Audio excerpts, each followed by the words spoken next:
ఆపదని ఈశ్వరుడు ఒక్కడే గట్టెక్కించగలడు సుమా.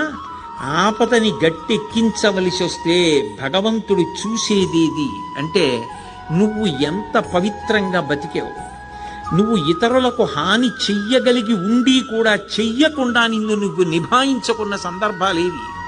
నీ కోపాన్ని నువ్వు ఎలా నిగ్రహించుకున్నావు, ధర్మానికి నువ్వు ఎలా కట్టుబడిపోయావో చూసి పరమేశ్వరుడు కౌగిలించుకుంటాడు. కబీర్ దాస్ గారు ఓ మాట అంటాడు, ధీరే ధీరే రేమనా ధీరే సబకుచి హోయ్ మాలీసించే సౌకర్య ఋతువాయే ఫల్హోయ్ అంటాడు.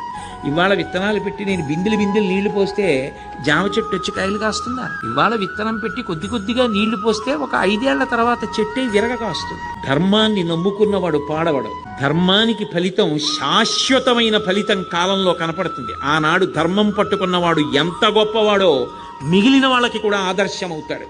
ధర్మం వదిలినవాడు నశించిపోతాడు. అది నిరూపించాడు భాగవతం ప్రారంభంలోనే.